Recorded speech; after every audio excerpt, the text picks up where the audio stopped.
2,862 కోట్ల రూపాయలు ప్రతిపాదిస్తున్నాం. షెడ్యూల్ కులాలు మరియు షెడ్యూల్ తెగల అభివృద్ధి కోసం తెలంగాణ రాష్ట్రంలో సామాజిక న్యాయం మరియు సమాన అభివృద్ధి పట్ల నిబద్ధతను నిలుపుకునేలా షెడ్యూల్ కులాల ఉపవర్గీకరణ చట్టం చారిత్రాత్మక మైలురాయిగా నిలిచిపోనుంది. తాము ఎన్నాళ్లుగానో ఎదురు చూస్తున్న సమాన హక్కులు అవకాశాలు దక్కి తమ జీవితాల్లో మార్పు వస్తుందని నమ్మిన వారికి ఇది ఒక వెలుగు రేఖ. ఎస్సీ కులాల ఉపవర్గీకరణ డిమాండ్ చాలా సంవత్సరాలుగా ఉంది. దీని ముఖ్య ఉద్దేశం అత్యంత వెనుకబడిన షెడ్యూల్డ్ కులాల వర్గాలకు న్యాయమైన ప్రాతినిధ్యం, విద్య మరియు ఉపాధి అవకాశాల్లో న్యాయమైన వాటా కల్పించటం. 2024 ఆగస్టు 1న సుప్రీంకోర్టు పంజాబ్ రాష్ట్రం వర్సెస్ దేవేందర్ సింగ్ కేసులో ఇచ్చిన చారిత్రాత్మక తీర్పు ఈ సంస్కరణకు న్యాయపరమైన మార్గదర్శకంగా నిలిచింది. ప్రభుత్వం జస్టిస్ షమీం అఖ్తర్ నేతృత్వంలో ప్రత్యేక విచారణ కమిషన్ ఏర్పాటు చేసి ఎస్సీ ఉపకులాల వర్గీకరణపై నివేదికను ఇవ్వమని కోరింది.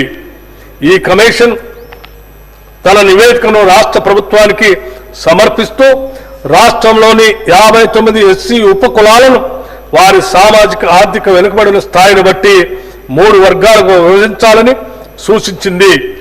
జస్టిస్ షమీం అఖ్తర్ గారి నివేదికను ఆమోదించి దాని ప్రకారమే ఎస్సీ ఉపకులాల వర్గీకరణ చట్టాన్ని మా ప్రభుత్వం తీసుకొచ్చింది.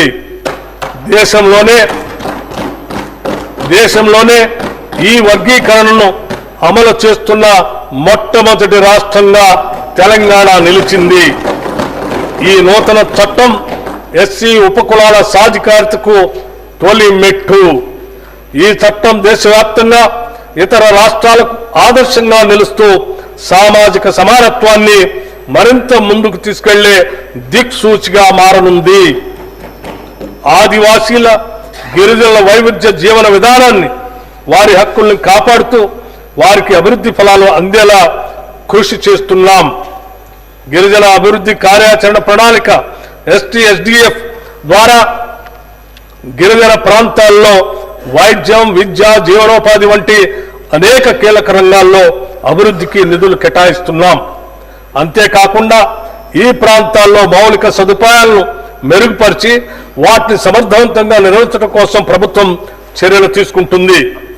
గిరిజన అభివృద్ధి కోసం రాష్ట్ర ప్రభుత్వం మొదటిసారిగా ఇందిరా గిరిజల వికాసం అనే ఒక ప్రత్యేక పథకంతో పోడు భూములు సాగు చేసుకునే గిరిజన రైతుల కొరకు సౌర ఆధారిత పంపు సెట్ల ద్వారా సాగునీటిని అందించాలని నిర్ణయించాం. వచ్చే 4 సంవత్సరాలలో 12,600 కోట్లతో 2.1 లక్షల గిరిజన రైతులకు ఈ సౌకర్యం అందిస్తాం. పోడు భూముల్లో అటవీ ఉత్పత్తులకు సంబంధించిన తోటల పెంపకాన్ని ప్రోత్సహిస్తాం. గత ప్రభుత్వం SC/ST సబ్ ప్లాన్ చట్టం అమలును పూర్తిగా నిర్లక్ష్యం చేసింది. 2023-24 ఆర్థిక సంవత్సరంలో సబ్ ప్లాన్ చట్టం ప్రకారం ఖర్చు చేయాల్సిన నిధుల్లో ఎస్సీలకు చెందిన 13,617 కోట్లు, ఎస్టీలకు చెందిన 1,317 కోట్ల రూపాయలు ఖర్చు చేయకుండా బకాయి పెట్టింది. మా ప్రభుత్వం ఈ చట్టాన్ని తూచా తప్పకుండా అమలు చేస్తుంది. 2025-26 ఆర్థిక సంవత్సరంలో కేటాయించాల్సిన మొత్తానికి అదనంగా 2023-24కి సంబంధించిన బకాయిలు కూడా కేటాయిస్తున్నాం. SC/ST వర్గాల కోసం చేసిన చట్టాలను గౌరవించి వారికి న్యాయంగా చెందాల్సిన నిధుల్ని అందించడం ఈ వర్గాల పట్ల మా ప్రభుత్వానికి ఉన్న చిత్తశుద్ధికి నిదర్శనం. ఈ బడ్జెట్లో షెడ్యూల్డ్ కులాల సంక్షేమకు 40,232 కోట్ల రూపాయలు మరియు షెడ్యూల్డ్ తెగల సంక్షేమంకు 17,169 కోట్ల రూపాయలు ప్రతిపాదిస్తున్నాం. సమగ్ర సామాజిక ఆర్థిక విద్యా ఉపాధి రాజకీయ మరియు కుల సర్వే సామాజిక ప్రజాస్వామ్యానికి